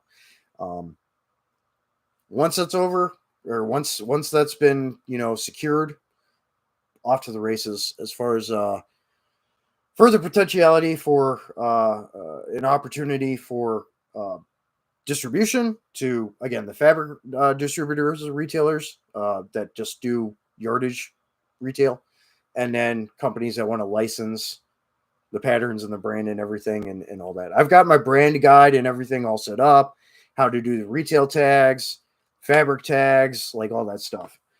Um, so yeah, that it's just the one thing that's the most substantial needs to happen, and then everything else falls into place. So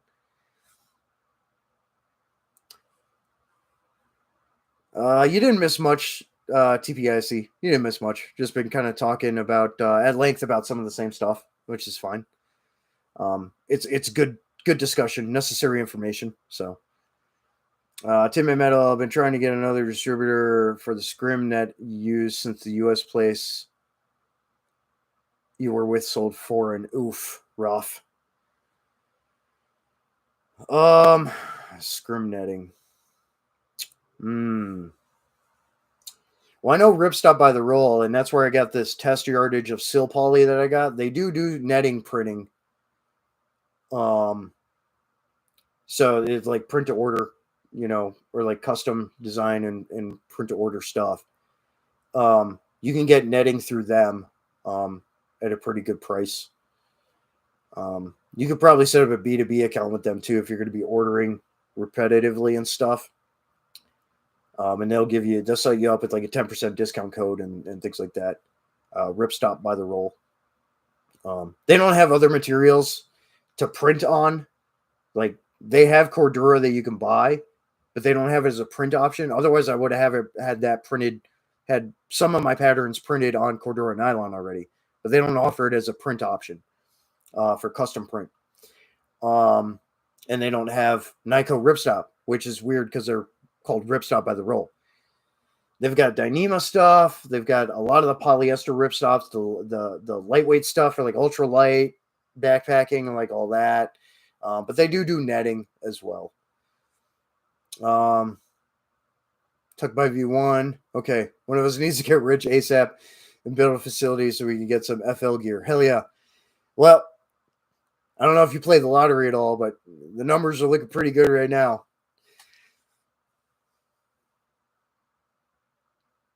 Tim, man, you found one last week and I'm awaiting quotes. Okay, cool.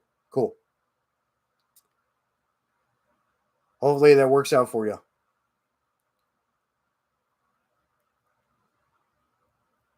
I hope it works. Hope it works out. Wishing you the best of luck, brother. It's a process. And you know how it is. Like sometimes it takes them a couple of weeks with the companies to even get back to you. Or again, like some, they just haven't responded at all. And it's like, okay, whatever. Either they're busy or they don't care or whatever. Okay. Yeah, for both of us, right? Right. Took my F it. You get a ticket. I don't know why, but I'm seeing the numbers 32 and 53. I don't know why. Maybe you can use those for Powerball.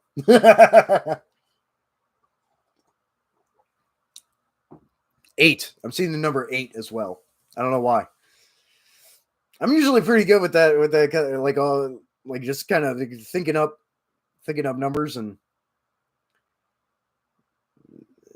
good chance at least some of them are on the ticket. So it's like, oh shit. I don't play the lotto though. I don't got the money for that. That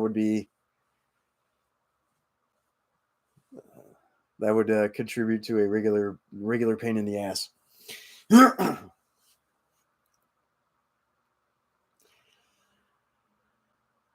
Oh yeah, hour and a half. Nice. Got about half an hour left.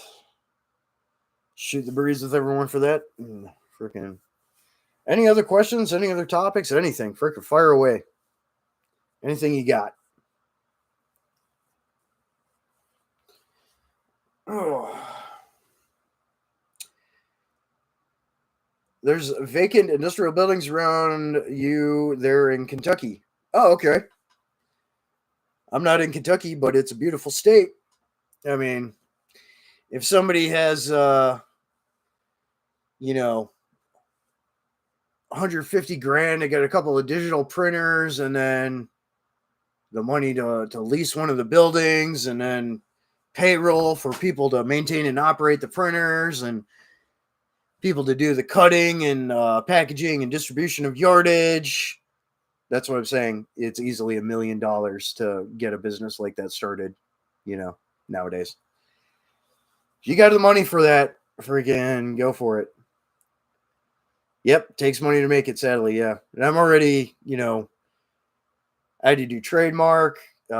Just got my copyright certificate. Finally, that took a lot longer than I expected, but I got that for my patterns, which is cool.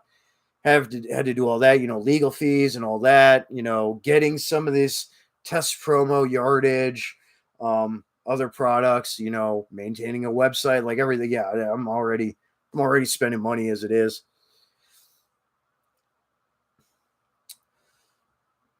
Thanks, Tuck. Appreciate it.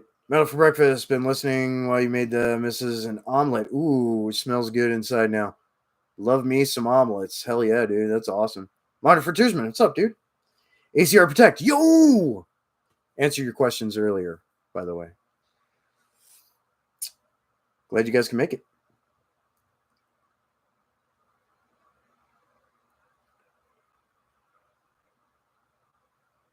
What up, queers?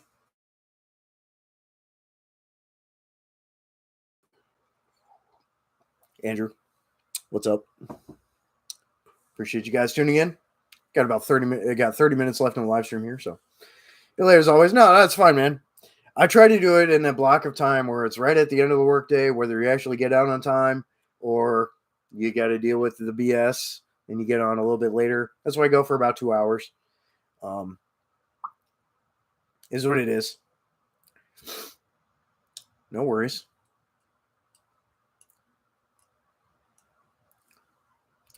Yes, how is the missus?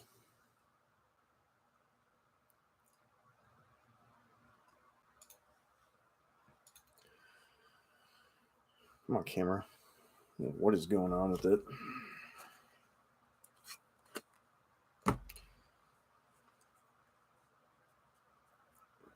That's work, man. It is what it is. It is what it is.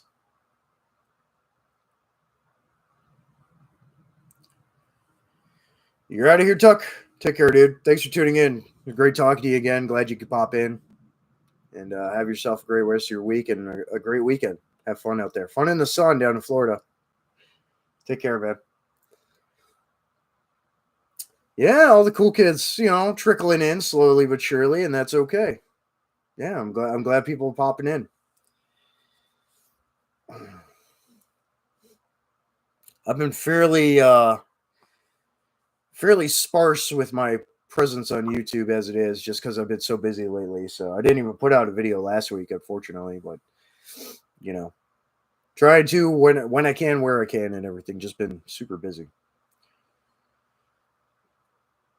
Robert had surgery went well. She's still battling infections and going hemodialysis in Nashville. Possibly getting released this weekend, otherwise Tuesday. Well, that's good. I'm glad she's fighting. So I'm wishing her all the best. And keep recovering. Stuart, what's up, Stuart? Glad you're here. Glad you're here, man. Not sure about cool. Just another creepy lurker checking in. Lurk away, brother. Lurk away. I'm glad you said hey.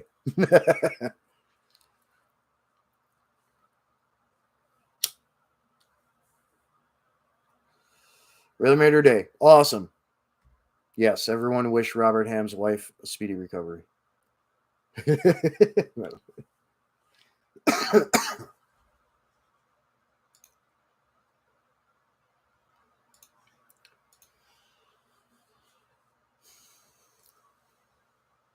Here in Nashville. Hope she gets better soon. Hey. Yeah, you guys are close. Robert Ham and Security Protection Insight Channel. Yeah, you guys are close. Oh, DJ. Sounds like some progress. Slowly but surely, man. I'm at the biggest step that I need right now, and then after that, it gets easier. It's a process. Good stuff, guys. Good stuff, all.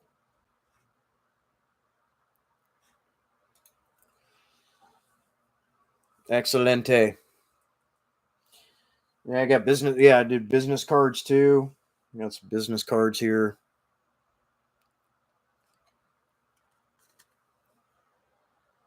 My camera. Business cards. QR code is for the website. Yep. Dishing those out. Got a very nice gun store kind of near me. Took some cards over there. And those are cards I give out to whoever, and then whenever I do end up going into the expo circuit, which having to buy a booth at a fucking expo circuit and everything, when that happens.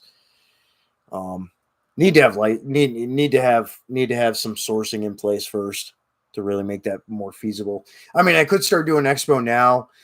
I'd need to get like a banner made up. Obviously, I have some promo products, but I need to get more promo products, so I need more material sourcing and everything. So it's not quite there yet for expo circuit. So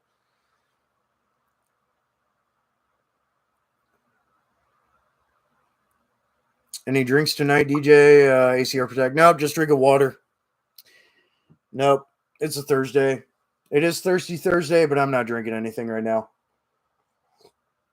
I do have some mead and those greens, gluten-free Tripels in the fridge, but I'm saving those for the weekend, and then holidays coming up, because Memorial Day's coming up and everything. So that's always yeah,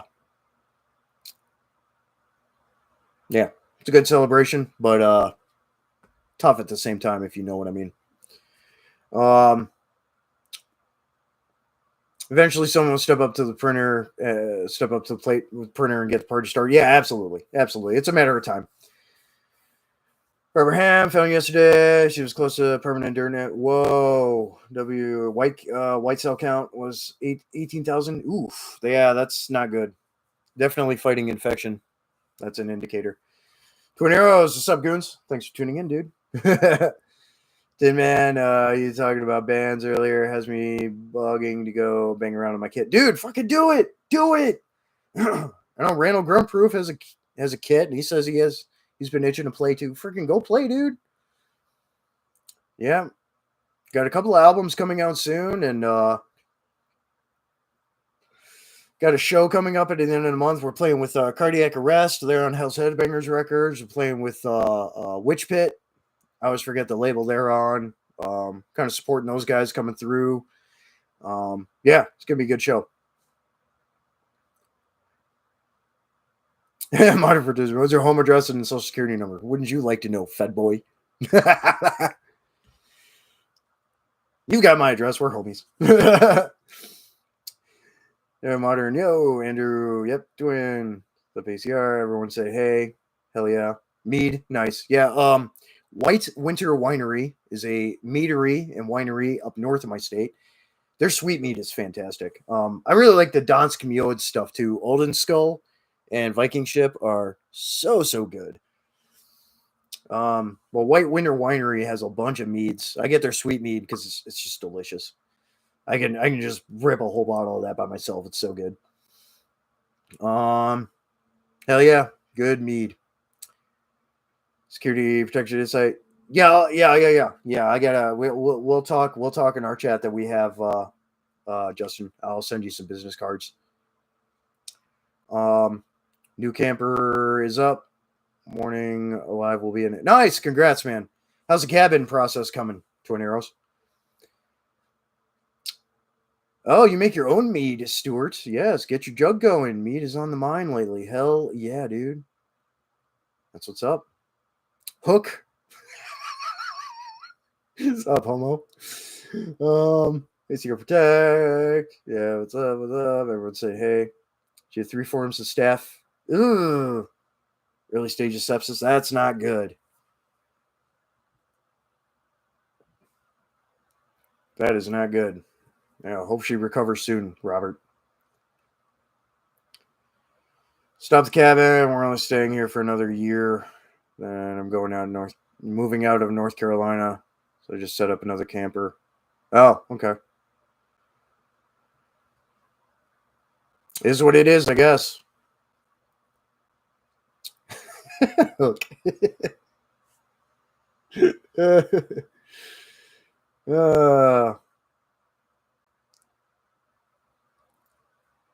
ACR having a beer, whiskey, and grilling steak. Oh, steak! Get my inner caveman going every time I hear steak.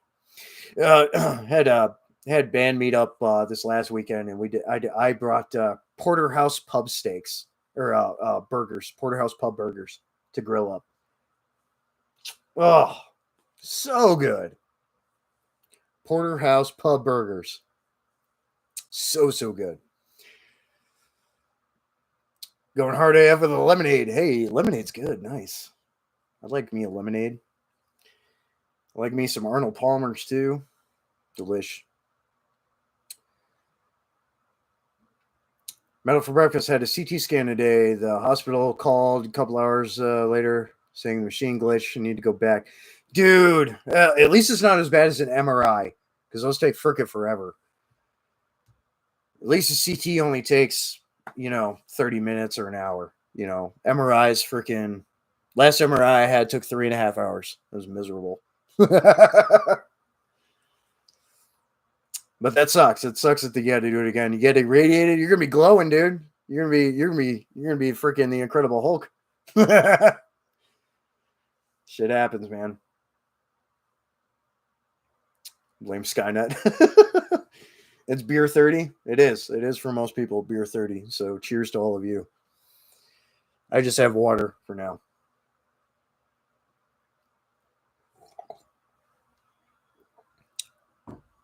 It's not AI, it's DEI. Yeah, they poked the crap out of your arm and then effed it up. Fuck the shit out of your arm. Damn, dude.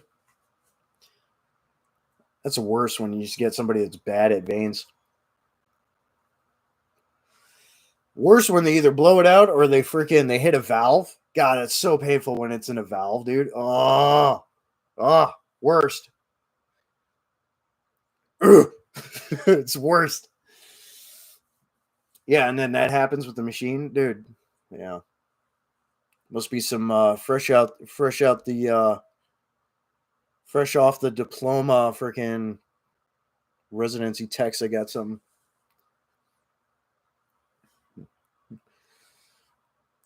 Now, see, my VA is awesome. I have one of the top 10 best VAs in the country. I'm actually very pleased with my VA. And it's connected to, and for some stuff, especially like super specialty, the major university hospital is right next door. So it's just literally through a door and you're in the other place. So I've got really good quality of care here. Cannot be said for other people, unfortunately, but very pleased with mine. Yep. Hit a valve, switch to the other arm. Oh, worst. It's terrible. Proficiency is more rare than common sense, and both are found to be uncommon. I don't know. We've got some good peeps here, though. I can't complain about my care. Besides the fact that they don't have a cure for the toxic exposure injury that I'm dealing with. But that aside, because that's going to be an unending process, that aside, good quality care. So no real complaints on my end. Infiltration sucks. That it do. ACR Protect. All right. I got to drop out and check steaks. Take care, dude. Mail me a steak. No, take care, bro. Appreciate you. You must live where the officers are at. No, it's just a good quality VA. My state actually cares. For the most part, my state actually has a high investment in quality of care. So the food's all right. Yeah, the dining facility, the DFAC, and the commissary and stuff at the VA at my VA is actually pretty good. They need some more like gluten-free options and stuff on the menus. That's where they're lacking. Especially because the population around here is a very high celiac disease population, but also with toxic exposure injuries from the military, mine included. I'm completely gluten intolerant now, not by choice. That got diagnosed through the War Related Illness and Injury Study Center a few years back. I have all the video talking about that. Yeah, that's one of the lacking things. But I mean, the quality of the food is good, so no complaints there. They just need more options.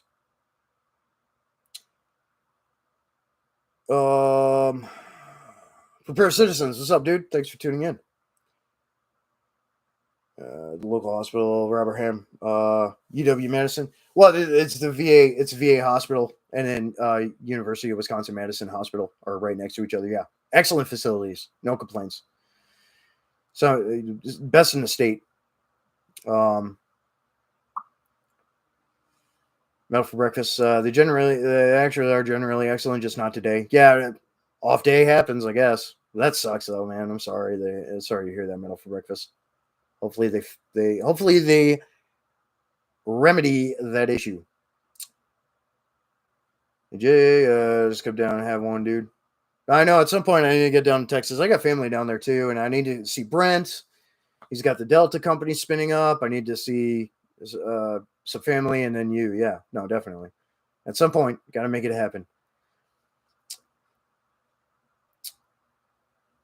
late coming in, but what's a sit rep with the camo? You're gonna have to rewatch some of it, but so biggest hurdle right now I'm dealing with, and then once that's done, it'll be smooth sailing after that. But it's finding the right material sourcing, the right mill, and the digital printer, domestically.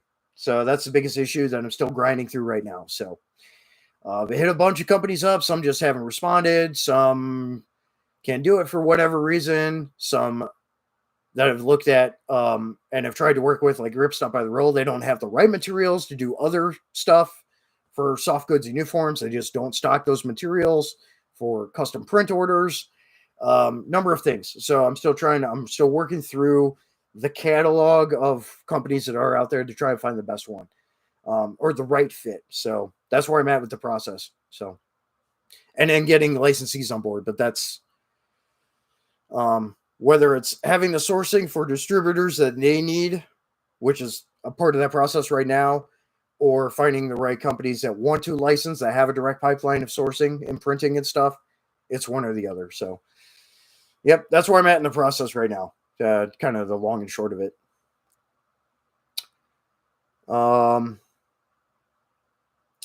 Yeah, family in Menasha. Oh, nice. Okay.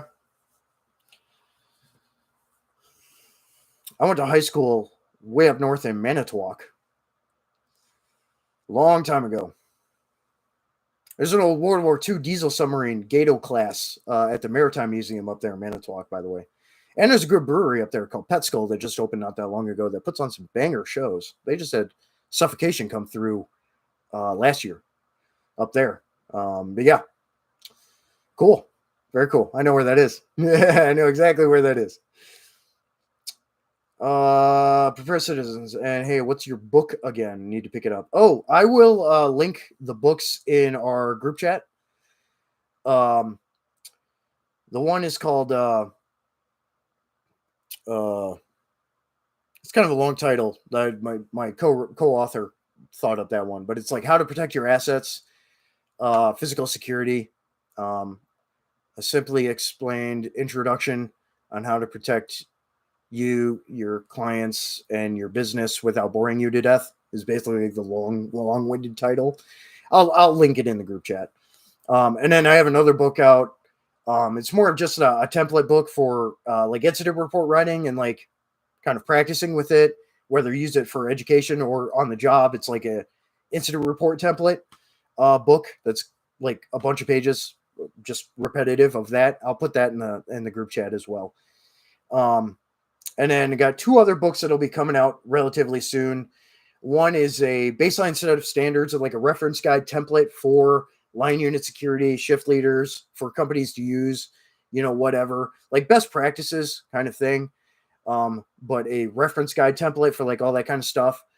And then there will be a book coming out after that with my co-author who runs Enhance professional security, professional development out of the Netherlands. And that book will be basically best practices, checklists, guidelines, and all that for hikers, backpackers, camping, and then for search and rescue professionals.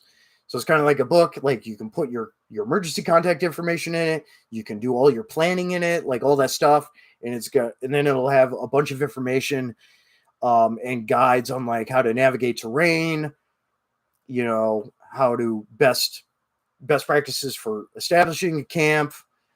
Emergency contacts, like emergency, like all that kind of stuff. How to look out, what to do dealing with ticks, like all that kind of stuff. Like that'll be in a book as well coming out in the future after the security oriented reference and baseline standards book comes out. Because there's a lot of that info out there through organizations like ASIS and all that, but like it gets convoluted. It's very long-winded. Like, here's the information that you need. Here's reference information, best practices. Go forth. Utilize this to be the best at your job that you can be. So that's what we're working on right now. But yeah, I'll link the other books in the chat. You'll rewatch. Appreciate it. Robert Ham, it was toss up for you with Madison or Chicago. Yeah, I'm not impressed with the Great Lakes and Chicago, Milwaukee, like Great Lakes healthcare system. I'm not impressed with it at all.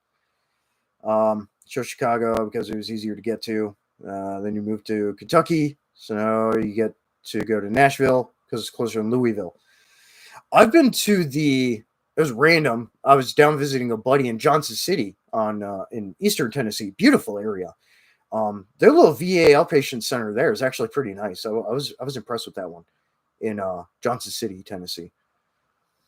Security protection inside channel. Can't wait. Search and rescue is what you do outside of security. Hell yeah, dude. Well, I mean, yeah, both books, and you've picked up my other book, which I appreciate. But yeah, both books coming out is you're gonna like them, man. They're directly involved with all that stuff.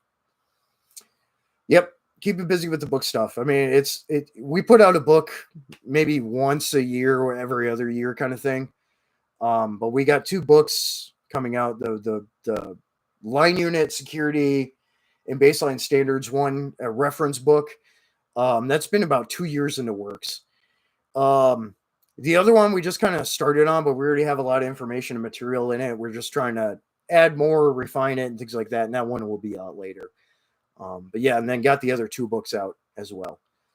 Um, so I'll be sure to link them in the chat here shortly when I'm done with the live stream here, which I got about 10 minutes left of. So any other questions, topics, whatever? I got 10 minutes left. Fire away.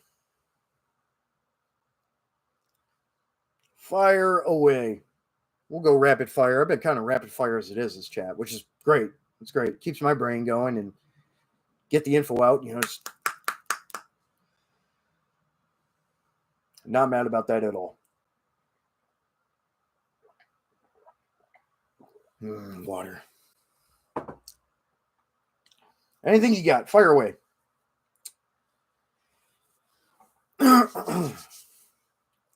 Hook.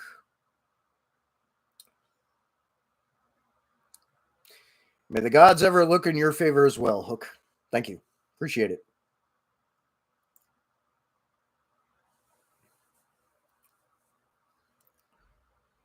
Security Protection Inside Channel. That reminds you ordered the CPO 7th edition last week and they have slow mail. Ugh. It happens. John Denver Flight School. Ever heard of that band? I have heard of them. I haven't listened to them in a while, but I've heard of them. Yeah. I love band names like that, especially because like it reminds me of like Tony Danza Tap Dance Extravaganza, and like just bonkers band names like that. Like those are fun, you know. I have a grind band that I'm in called Beer Enema. I think I mentioned it in the chat in one of your live streams not that long ago. Just a local grind project. Just horrible like gore grind, porno grind. You know, like yeah, it's fun though. But yeah, I'm in a bunch of other bands too. But yeah, I've heard of them. Oh, you're doing a podcast with their singer Saturday. Nice. Very cool. Yeah. Yeah. Band names like that are fun, dude. Like, yep, Beer Enema. Dude, come on. Wisconsin Grind? Come on. You can't not have a project called Beer Enema at some point. Yeah. And we work with also a local label called Putrid Slaughterhouse to put releases out for that project solely through Putrid Slaughterhouse on Bandcamp.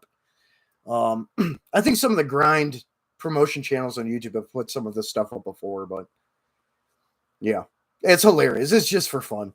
It's just a fun project. I mean, you don't take grind seriously, you know. But I've got all my other projects, whether it's death metal, black and death metal, you know, brutal death, black metal, like whatever it is, like all those like serious projects and stuff. Like grind projects are just for fun. Yeah, you're like there's yeah, it's fun. It's fun, dude.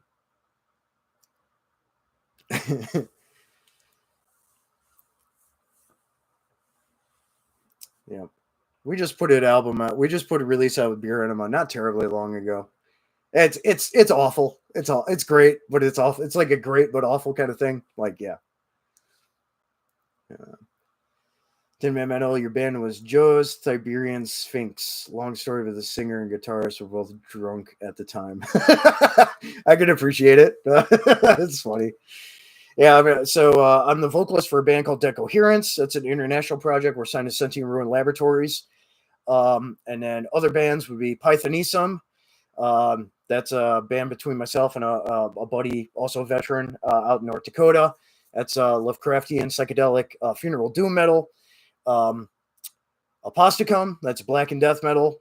Think like, like earlier era Behemoth and like Belphegor, bands like that. Um, and that's a little project. We're a gigging project, and then Odious Emesis, slamming brutal death metal project. That's a solo project of mine. The Anointing Maelstrom, the Black Death war metal. Think like Revenge, uh, uh, Blasphemy, bands like that. Solo project of mine.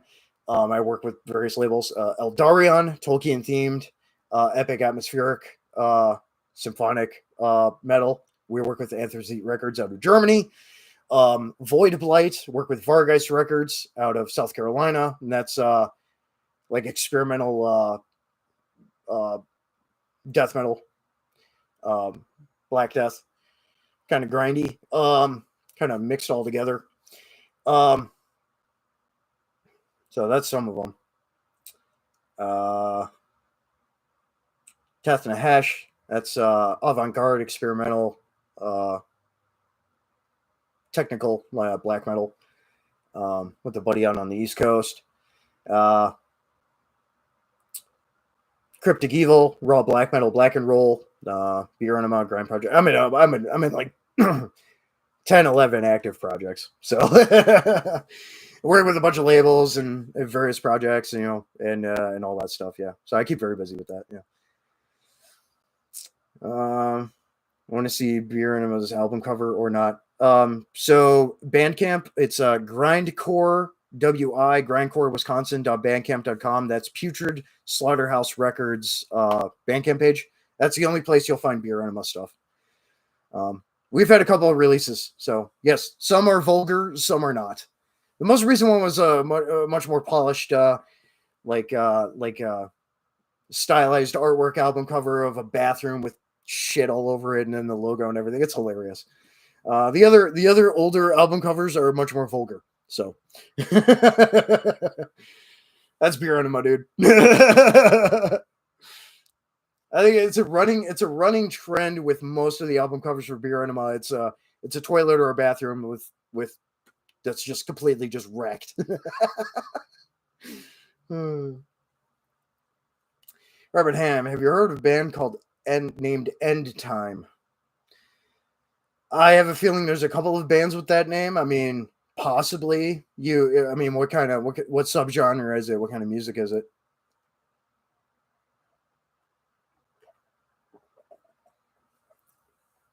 There's way too many genres. Nah, see, I like all the subclassification and all that. Like, it really helps, whether it's fusion and crossover or whatever. But it helps give me an idea of like what I'm kind of expecting. That, and it's just kind of an established thing, it is what it is now, how harsh it is, meter or technical, but then again, it starts turning into subgenre classifications. It is what it is, man. Death metal, I can always appreciate some good death metal. End Time, I will look up End Time death metal.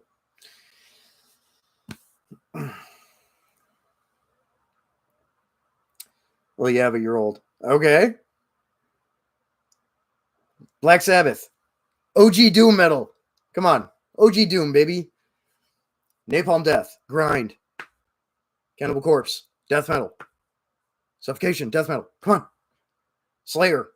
Thrash metal. Dude, I get into the weeds about it. I do. I'm an audiophile. Obviously, you see this giant stack of freaking CDs over here. That's only some of my collection. I mean, I have hundreds of CDs right there. I'm an audiophile, dude. I love my music. I love playing and making it as much as I love listening to it. Lamb of God, groove metal. They're groove metal. Robert Ham, they're from your hometown, Illinois. They play in Chicago and I think Milwaukee from time to time. I'm sure I've probably seen them then.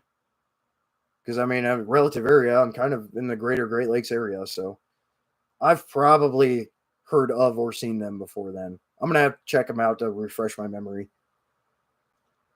Tin Man Metal is either ooh, ooh or metal. Yeah, hell yeah, dude. Music for the win, abso-fucking-lutely. People that say they don't like music are lying. It's an international language, you know, and yeah, fuck the mainstream, dude. Metal for life. Metal for life. And that is going to be the parting message here. Since it is the end of the live stream time frame for me. I got to go make dinner now. Metal for life. Metal for fucking ever. Doesn't matter what flavor. Now, there's certain types of subgenre of metal. I'm not a big new metal guy, whatever, but you know, you do you. Metal for fucking life. Metal forever. With that, excellent live stream. Thank everyone for tuning in and having excellent discussions and topics and questions and everything. And I appreciate all the support for the Camo brand and all the music and everything. And fractcamo.com is the website. I'm on Instagram. All the music projects. You can find all my music, current active music projects in the About Me section of my YouTube channel. They're all listed. You know, with that information, they're all there. So you can go check out all my music stuff. Yeah, with that, thanks again, everyone, for tuning in. It was a fantastic live stream. I look forward to jumping on live streams with a bunch of people here in the future and everything, and on your guys's, and just shooting the breeze and whatever. And then security talks. If you know, Justin, security protection inside channel, you want to have me on to talk about industry related stuff, more than happy to. Anybody wants to have me on to talk about camo stuff, whatever, music stuff, whatever. Variety is the spice of life, you know? So, with that, everyone, thanks again. And as always, metal up. Out.